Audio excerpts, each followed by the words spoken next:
Hi friends, welcome to சமையல் stories. இன்றைக்கி new year special ஒரு ஸ்வீட் தான் பண்ண போகிறோம். அதுவும் கேரட் அல்வா. இது பிக்னஸ்லேருந்து எல்லாருமே ஈஸியாக செய்யக்கூடிய ரெசிபி தான். டேஸ்ட்டு சும்மா சூப்பராக அட்டகாசமாக இருக்கும் ஃப்ரெண்ட்ஸ். இதை எப்படி ஈஸியாக டேஸ்டியாக பண்ணுறதுன்னு பார்த்துடலாம் வாங்க. நான் இதுக்கு ஒரு 1/2 கிலோ கேரட்டு எடுத்திருக்கேன். இது மேலே ஃபுல்லாகவே தோல் எல்லாமே சீவிட்டு கட் பண்ணி துருவி எடுத்துகிட்டு வந்துடலாம். 1/2 கிலோ கேரட்டுக்கு 1/2 கிலோ சர்க்கரை கரெக்டாக இருக்கும். 1/2 கிலோ சர்க்கரை எடுத்திருக்கேன். ஒரு 100 கிராம் நெய் எடுத்திருக்கேன். கொஞ்சம் முந்திரி திராட்சை எடுத்திருக்கேன். அடுத்து கொஞ்சம் பால்கோவா ஒரு 50 கிராம் போல் எடுத்திருக்கேன். இது 100 கிராம் போட்டிங்கனாலும் சூப்பராக இருக்கும். அடுத்து கொஞ்சம் அடிகனமாக இருக்க இந்த மாதிரி கடாயை ஒன்று எடுத்துக்கோங்க. அதில் ஒரு 5 ஸ்பூன் நெய் விட்டுக்கலாம். முந்திரி திராட்சையை கொஞ்சம் ரோஸ்ட் பண்ணி எடுத்துடலாம். இதில் நீங்கள் பாதாம் போடுறதா இருந்தாலும் போடலாம். கட் பண்ணி ஃப்ளேவர் நல்லாயிருக்கும், இன்னும் சூப்பராக. இது எல்லாமே ரோஸ்ட் ஆகிடுச்சு. இது எல்லாமே வெளியே எடுத்துடலாம். அடுத்து கேரட்டை துருவி எடுத்துகிட்டு வந்தாச்சு. இந்த அளவுக்கு நல்லா நைஸாக நீங்கள் துருவிருந்தீங்கன்னா வேகிறது கொஞ்சம் சீக்கிரம் வெந்துடும். உங்களுக்கு கேரட் அல்வா நல்லா குழஞ்சி நல்லா சூப்பராக வரும். அடுத்து கடாயில் இன்னும் 2-3 ஸ்பூன் நெய் விட்டுக்கலாம்.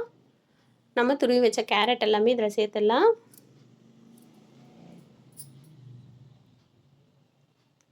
இப்போது இந்த நெய்யில் ஒரு 5 நிமிஷம் நம்ம கொஞ்சம் தீயை மட்டும் கொஞ்சம் சிம்மில் வச்சுட்டு வதக்கி விட போகிறோம். ஏன்னா நெய்யோட ஃப்ளேவர் ஃபுல்லாகவே அந்த கேரட்டில் இறங்கிடுச்சுன்னா டேஸ்ட் இன்னும் சூப்பராக இருக்கும். அதனால் நெய்லேயே நம்ம கொஞ்ச நேரம் ஒரு 5 நிமிஷத்துக்கு இதே மாதிரி வதக்கி விட்டோம்னா நல்லாயிருக்கும். இன்னொன்று இதுலேயே ஒரு 30% கேரட் வெந்துடும்.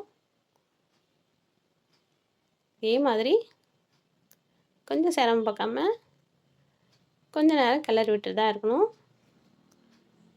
அடுத்து இப்போ நம்ம ஒரு 300 கிராம் அளவுக்கு பால் எடுக்க போகிறோம்.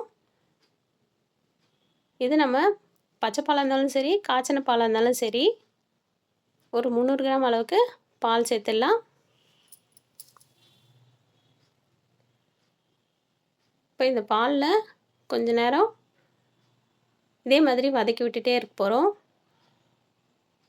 நல்லா அந்த பால் எல்லாமே சுண்டுற அளவுக்கு கொஞ்சம் நேரம் வதக்கி விட்டுட்டே இருக்கலாம். இன்னும் கொஞ்சம் சேர்த்துட்றேன். இது ஃபுல்லாகவே பால் ஃபுல்லாகவே வத்திடுச்சு.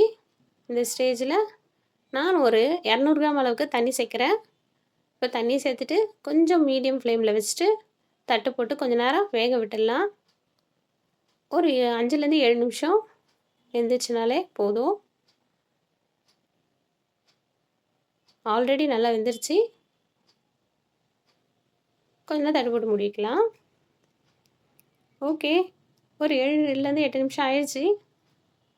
பாருங்கள், நல்லா பால் எல்லாமே கொஞ்சம் சுண்டியிருக்கு. நான் கொஞ்சம் சிம்மில் வச்சதுனால கொஞ்சம் இன்னும் இருக்குது. கேரட்டும் நல்லா குழஞ்சி வெந்திருக்கு. இந்த ஸ்டேஜில் நம்ம ஃபுல் ஃப்ளேம் வச்சு கொஞ்சம் சுண்ட விட்டுடலாம். ஃபுல்லாகவே தண்ணி வத்திருச்சு. அடுத்து நம்ம எடுத்து வச்ச சுகரை ஆட் பண்ணிடலாம்.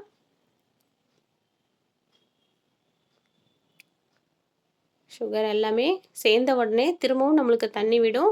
நம்ம கொஞ்சம் ஃபுல் ஃப்ளேமில் வச்சுட்டு கிளறி விட்டுட்டே இருந்தோம்னா அதுவும் வற்றிடும் நம்மளுக்கு. கொஞ்சம் டேஸ்ட்டுக்கு ஃப்ளேவரு ஏலக்காய் பொடி கொஞ்சம் போட்டுக்கிறேன். ஒரு 2லேருந்து 3 நிமிஷம் நம்ம இதே மாதிரி கிண்டி விட்டுட்டே இருந்தோம்னா இதுவும் வற்றிடும். நல்லா வற்றிடுச்சு பாருங்கள். அடுத்து நம்ம எடுத்து வச்சா முந்திரி திராட்சை ஆட் பண்ணிடலாம். ஆட் பண்ணி கொஞ்சம் கிளறி விட்டுட்டே இருக்கலாம். அடுத்து நம்ம எடுத்து வச்ச நெய்யை கொஞ்சம் கொஞ்சமாக சேர்த்துடலாம். இந்த ஸ்டேஜில் தண்ணி வற்றிடுச்சு இல்லையா, அடுத்து இப்போ நெய் சேர்க்க ஆரம்பிச்சிட்டோம்னா கரெக்டாக இருக்கும். கொஞ்சம் ஒரு 2 ஸ்பூனாக சேருங்க.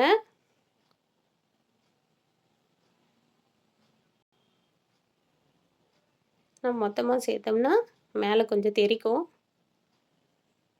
2 ஸ்பூனாக போட்டு நம்ம இதே மாதிரி கிண்டிகிட்டே இருந்தோம்னா நல்லா அல்வா நல்லா கடாயில் ஒட்டாமல் நல்லா திரண்டு வருது பாருங்கள். அடுத்து நம்ம எடுத்து வச்ச பால்கோவாவும் சேர்த்துடலாம். இது இன்னும் டேஸ்ட்டு சூப்பராக இருக்கும். அந்த பால்கோவா கரைஞ்சி நல்லா அதுவுமே வாயில் மணல் மாதிரி தட்டுப்படும். அதோட ஃப்ளேவரும் டேஸ்ட்டும் கேரட் அந்த பாலில் வெந்த டேஸ்ட்டும் நெய்யோட ஃப்ளேவர் சொல்லவே முடியாத அளவுக்கு சூப்பராக இருக்கும் ஃப்ரெண்ட்ஸ். பாருங்கள், சும்மா அப்படியே கரண்டியில் வழுக்கிட்டு போதில்ல, தொண்டைக்குழியிலேயே அதே மாதிரி வழுக்கிட்டு போவோம். இந்த மாதிரி நீங்களும் கண்டிப்பாக ட்ரை பண்ணுங்கள். உங்களுக்கு இந்த வீடியோ பிடிச்சிருந்தா நம்ம சேனலை சப்ஸ்கிரைப் பண்ணுங்கள். உங்கள் ஃப்ரெண்ட்ஸுங்களுக்கு ஷேர் பண்ணுங்கள், லைக் பண்ணுங்கள். Wish you happy new year.